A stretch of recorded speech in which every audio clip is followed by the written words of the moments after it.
Hi, I'm John. Today we're going to talk about using tables in Laserfiche forms. Now, before we get started, there's a lot of applications for that, but today we're going to focus specifically on using calculations to total up our rows and our columns in a mock invoice for our cat and dog supplies incorporated. So before we get started, we need to add some fields. We'll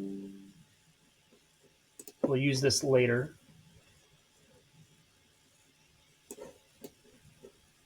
Our table is going to have 4 columns. First one is going to be our product. It'll be a single line. Our second one is going to be our quantity. We'll want that to be a number. Our third one is going to be our unit price. And that'll be currency. And our fourth column will be total price.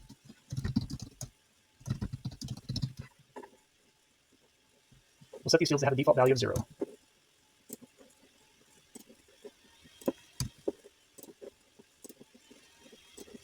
And our final column will make read only. When we're completing our invoice, we need to have a subtotal. So we choose a currency box. We'll make this read only. We'll hit done. Next, we will need to calculate our taxes.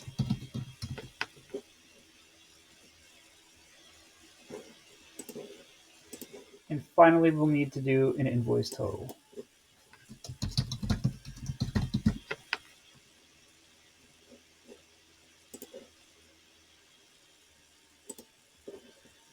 Next, we'll save it so all of our tokens appear. And we're going to go into our table, and we're going to edit our total price column. I've already created the formula for this, so I'm going to paste it in here, and then I'll walk you through it.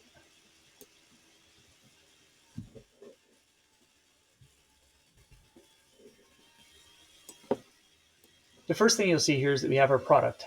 Our formula for finding the subtotal is our quantity times our unit price. Next, we have if. And inside the if, we have an index followed by 0, followed by another index. The index actually allows us to find the column and row of the current value so that we can use it to first determine whether or not a value is there. And if it isn't there, it returns a 0. And secondly, identify that value so that we can return it for our multiplication. And we're going to do the same thing for our unit price. The if is determined, helps us determine if there is a value that needs to be multiplied in that row. So once we're done, we'll hit done and we'll save this. And we'll test it out real quick just to make sure that our formula worked properly.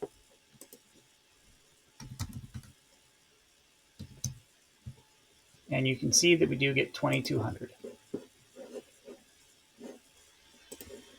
Next, we're going to find our subtotal. So our subtotal is going to be the sum of all of our total prices, but only if there's a value present. So it's going to be equals sum if, and we're going to look for our token for our table. Total price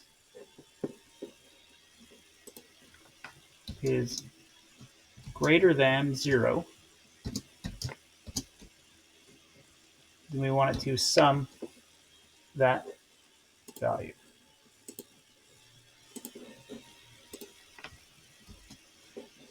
Hit done, hit save. Let's preview this one more time just to make sure.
So with just a little bit of effort on the front end, we can use our drop-down to help us work our table to make our invoice more dynamic. Once we've completed this process, we can use a workflow to turn this into a Word document or send it in an email to our customer. Thank you. If you have any other questions or ideas for future content, let me know in the comments.